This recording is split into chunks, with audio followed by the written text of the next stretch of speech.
Red zone with Sajid Ishaq. जी अस्सलाम वालेकुम नाजरीन, रेड जोन के साथ आपका होस्ट साजिद इसाक आपके सामने हाजिर है।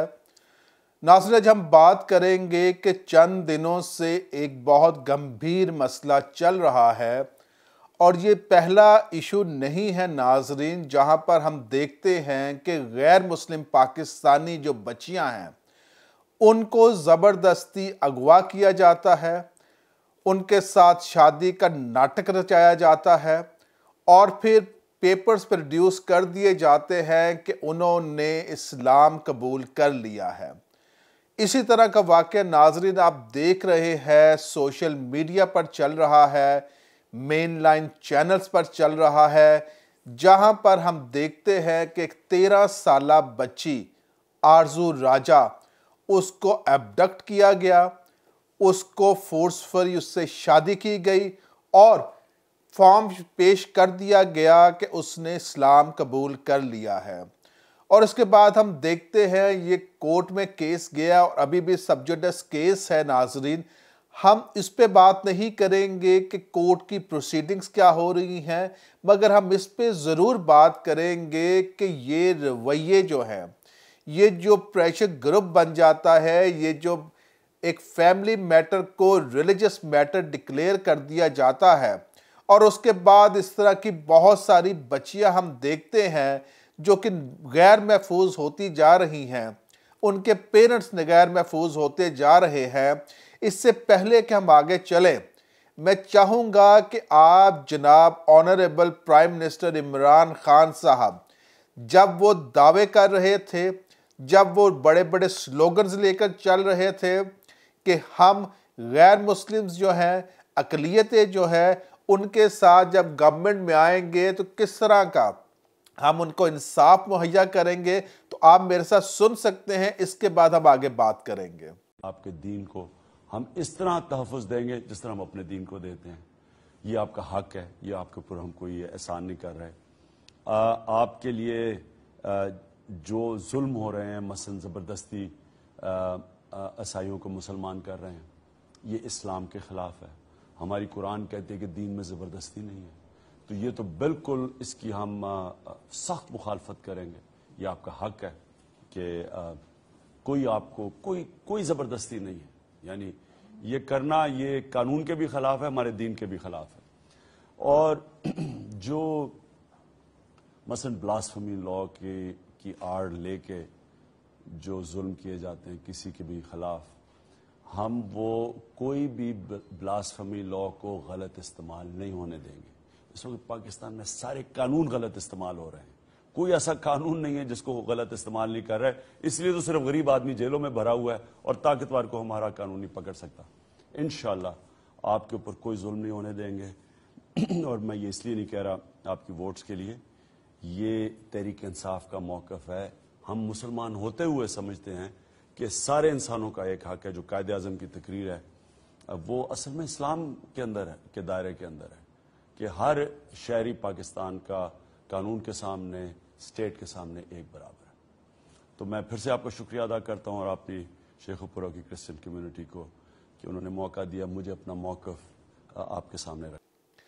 तो नाजरीन, आपने देखा कि जो इमरान खान साहब हैं, जो इलेक्शन से पहले कुछ कह रहे थे और इलेक्शंस के बाद उनके चंद कारिंदे जो इस आरजू केस को लेकर, मैं अब नाम बताना चाहूँगा कि ब्रिगेडियर साइमन शरफ साहब जो हैं, उनका आज एक चल रहा है एक मैसेज कि जिसमें वो कह रहे हैं कि जो आरजू का केस है इसमें फेडरल गवर्नमेंट जो है दखल अंदाज नहीं हो सकती, क्योंकि ये सिंध का मैटर है, क्योंकि 18वीं तरमीम के बाद डिवॉल्व हो गई थी मिनिस्ट्रीज और उसके इख्तियारात जो थे वो चले जाते हैं सिंध के पास।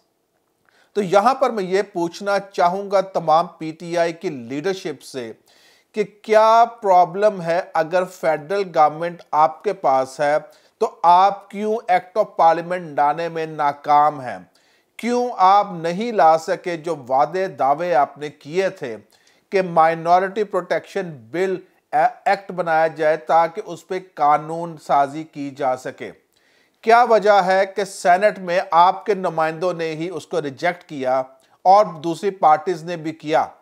तो इसको कहना कि 18वीं तरमीम या सिंध गवर्नमेंट का ये कसूर है, बल्कि सिंध गवर्नमेंट रिव्यू में गई है और इसी वजह से अब 9 तारीख को नाजरीन वो पेश किया जाएगा, उसका तयन किया जाएगा कि आरजू की उम्र 13 साल है या कि वो 18 साल की है।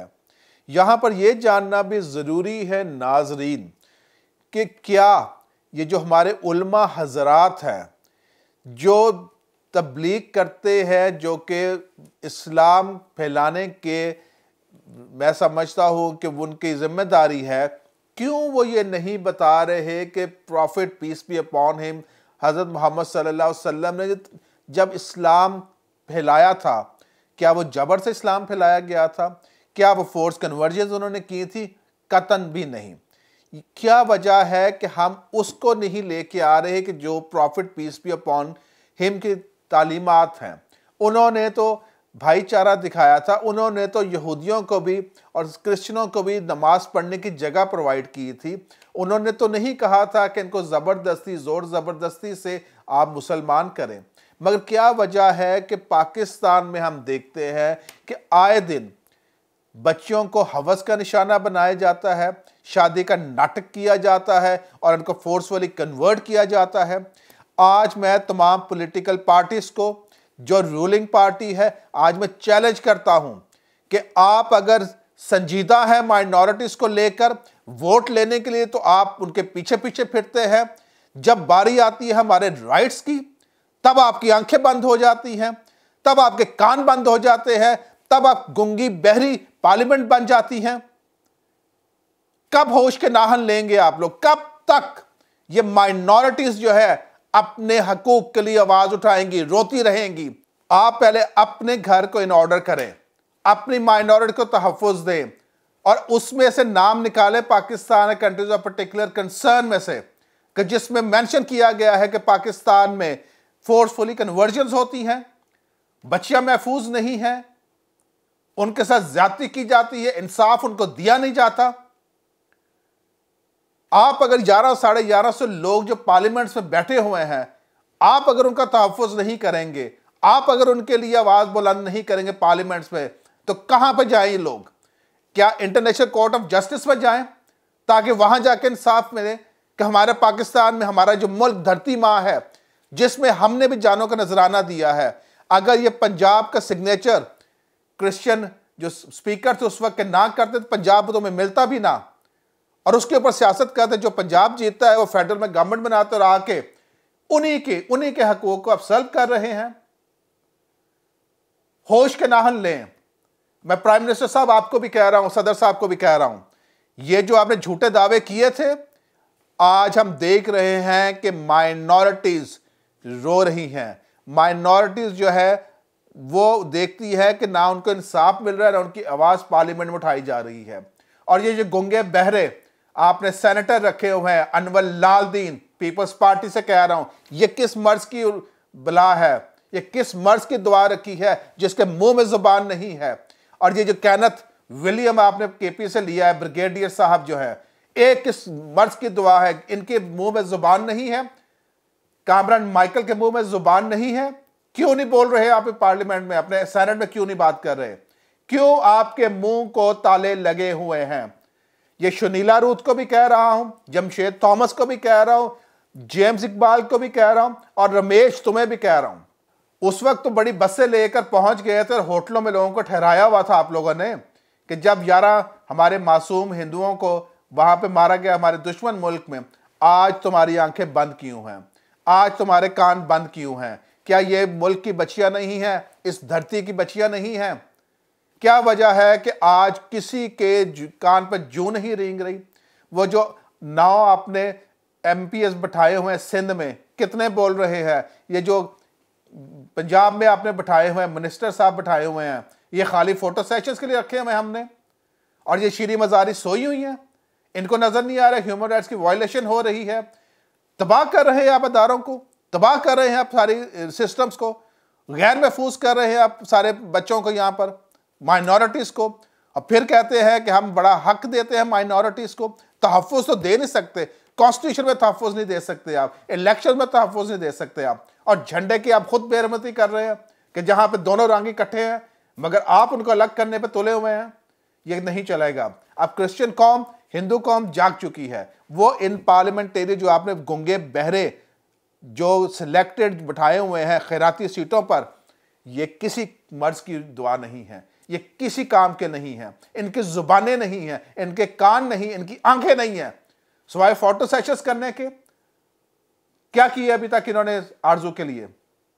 मैं आज सारी कौम को कहता हूं, सारे मुस्लिम बहन भाइयों को भी कहता हूं, अगर खुदा न खासा ये किसी मुस्लिम के घर में हुआ होता तो शोर शराबा पड़ा होता, मगर आज एक गरीब क्रिश्चियन बच्ची के साथ ये ज्यादती हुई है, उससे जबरदस्ती बयानात दिलवाए जा रहे हैं। क्या हम नहीं समझते? क्या आप नहीं समझते क्या हो रहा है?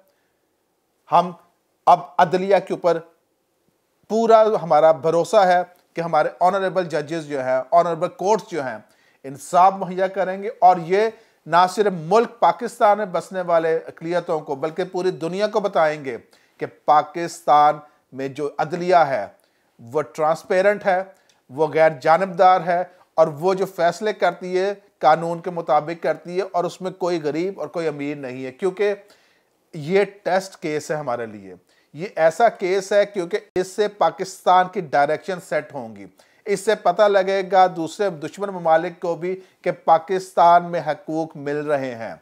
तो मैं दरख्वास्त करूंगा अदलिया से, मैं दरख्वास्त करूंगा गवर्नमेंट से, मैं दरख्वास्त करूंगा प्रोविंशियल गवर्नमेंट से कि खुदा के लिए इस बच्ची को इंसाफ मुहैया करे, उस माँ की सिसकियों को देखे कि जो रो रो के फरियाद कर रही है, उसके पास कुछ नहीं है सिवाय खुदा का। और जब खुदा का गज़ब नाज़िल होता है उन हुक्मरानों पर जो इंसाफ मुहैया नहीं कर सकते, तो यही हाल होता है जो हमारे मुल्क का हो रहा है। तो खुदा के लिए PTI से कहूँगा, प्राइम मिनिस्टर से कहूँगा, सदर से कहूँगा, और मैं चीफ ऑफ आर्मी स्टाफ से भी कहूँगा कि खुदा के लिए अगर यही इंसाफ नहीं दे पा रही गवर्नमेंट, तो आप खुद इंटरवीन करें, खुद कमीशन बनाएं। हम आर्मी पे इत्मीद करते हैं, आप कमीशन बनाएं ताकि ट्रांसपेरेंट इन्वेस्टिगेशन हो सके।